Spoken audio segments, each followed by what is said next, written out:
literature and literary history is something very exciting, very dramatic, sometimes even requiring courage. The whole power of literature is that it affects all of us, and it brings out new ideas and new passions in each of us. And that idea really drives all three of these novels.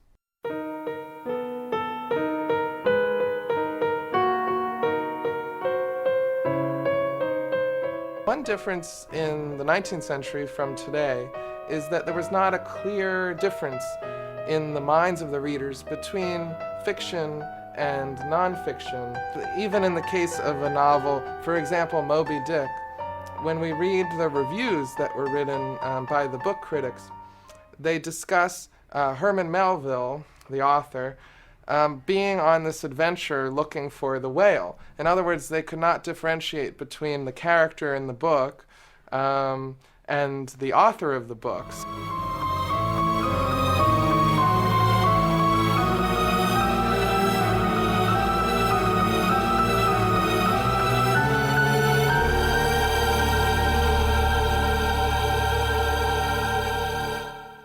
In the 19th century, Dante was not known at all in the United States except by a few people.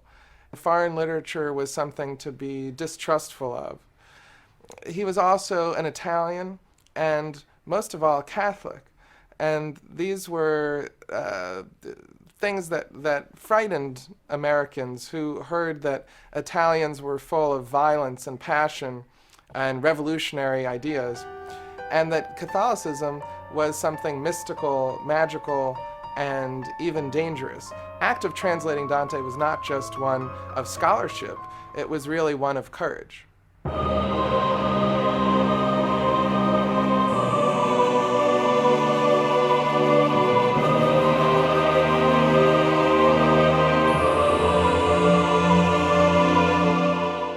What's very interesting about Edgar Allan Poe is today we love reading his work, like The Raven and other poems.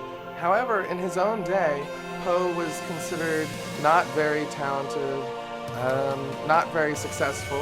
When he died with no money, very little reputation, and very few people cared. In fact, in his death, he had really disappeared. He had vanished. We don't even know exactly what happened when he died, which is part of the mystery unfolded in my own book.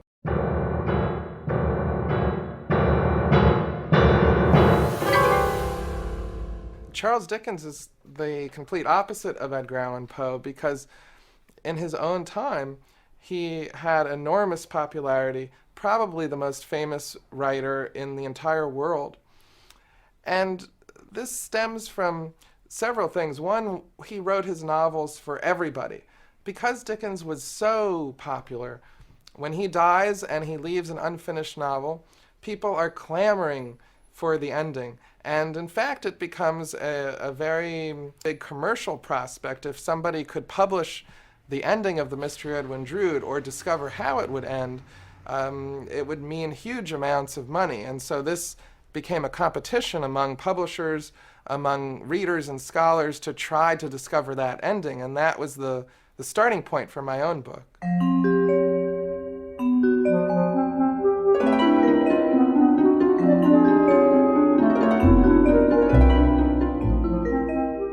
Another element of my book that I was excited about are the Buccaneers, which was the name I gave a group of book pirates. These were real people whose job it was to discover manuscripts as they reached the United States from England, or as they reached England from the United States, and to steal or otherwise obtain these manuscripts in order to sell it to the highest bidder among the publishers.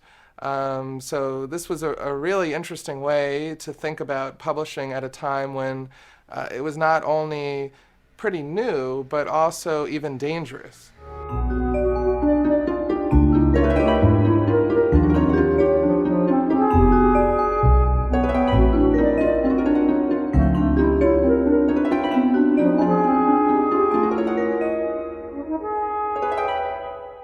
my three novels that I have published are connected in some ways by the themes.